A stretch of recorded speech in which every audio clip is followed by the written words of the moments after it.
Is Anne Hathaway's career ruined because of her darkest secret coming out? Something strange is going on in Hollywood.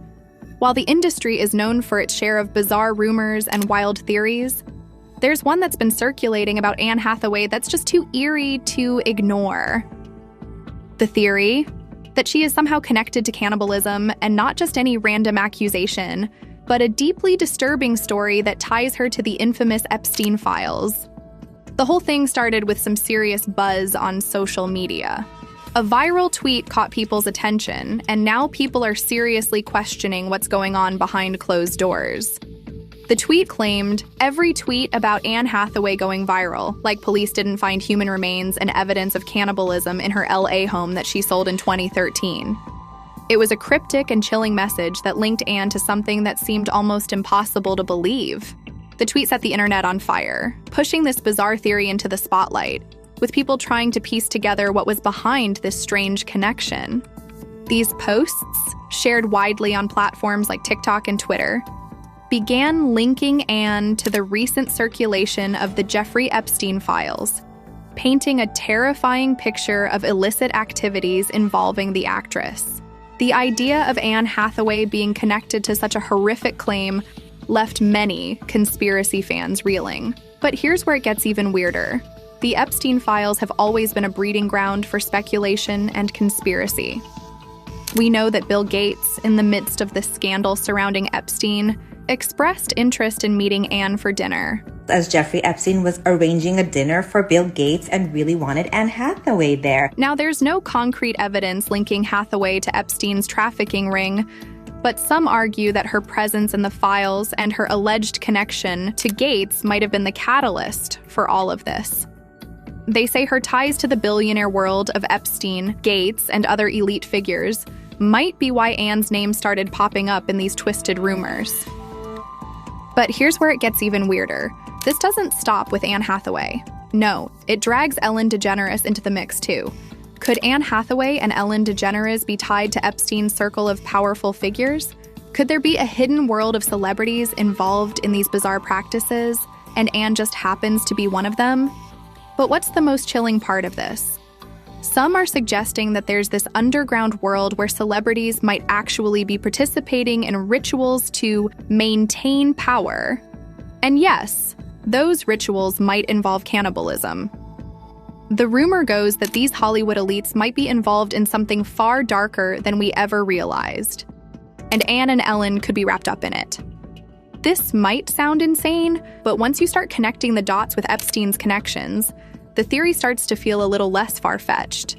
A wild claim is blowing up on X, alleging that the newly released Epstein files officially name Ellen as Hollywood's most prolific cannibal. Wait, what? Before you throw your phone, let's look at where this rabbit hole actually starts. People are digging up that 2014 Oscars footage, where Ellen famously ordered pizza for the front row. At the time, it was just a funny bit with Brad Pitt and Meryl Streep grabbing a slice. But now theorists are tying it to Pizzagate, claiming the whole stunt was a coded signal to the elite. But as the files go public, the cannibal headline is looking more like a viral fever dream than a legal fact. While hundreds of high-profile names appear in the broader Epstein records, ranging from politicians to entertainers, the documents don't actually contain a cannibalism section. It's a classic case of the internet taking a dark list and turning it into a horror movie script. However, for many, the dark side of Ellen isn't about memes, it's about her history. The conversation always circles back to the late Anne Hathaway. Their breakup in 2000 was legendary, but the aftermath was brutal. Hathaway claimed that after they split, her career was essentially deleted. She faced major psychotic episodes, and despite trying to rebuild her life with a family, she said no studio would touch her. She famously felt blackballed by the industry Ellen ruled. Years later, Anne died in that mysterious high-speed car crash into a house in Mar Vista. The footage of her being wheeled away and appearing to struggle under the white sheet is still one of the most haunting clips on the web. Between the Epstein rumors, the pizza codes, and the tragic end of her most famous ex, The Be Kind brand is facing its most unhinged era yet. Adding fuel to the fire, NFL star Aaron Rodgers recently went on Joe Rogan's podcast and dropped a total bombshell.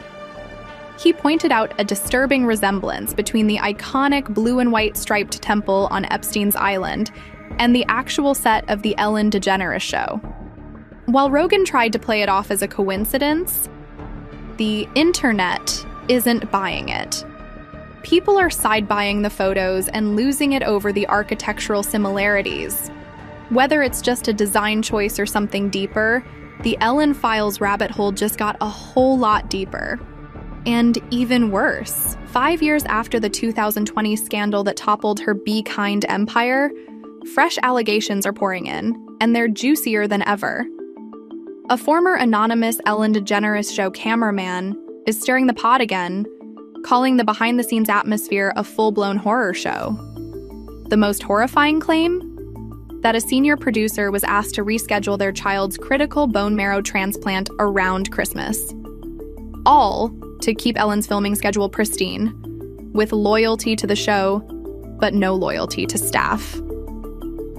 The Insider also unleashes chilling details about Ellen's infamous Ellen gaze, a glare so intense that staff dubbed it terrifying, likening her narrowed eyes and protruding cheekbones to a queen plotting an execution. Cue the dramatic music. If she glanced your way, you were basically high risk. Adding to the mayhem, the claim that she had a vendetta against male staff. He called the increasingly successful host a control freak, and literally the C word. Fitzsimmons recalls how fun early days, with pranks and ping pong, soured fast once the Emmys rolled in. One memorable mishap: the audience did the wave when he said banana, and Ellen flew into a rage because she's apparently allergic to off-script behavior. After the triumphs piled up, he says, "She got meaner, staff cried in hallways, and loyalties were everything. You were either in the circle or out." So, does this mean the end of Ellen's legacy? With these bombshells piling up, complete with crying staff, pranks gone wrong, surgery reschedules, and a scary gaze straight out of horror, her sunny daytime persona is looking gloomier by the minute.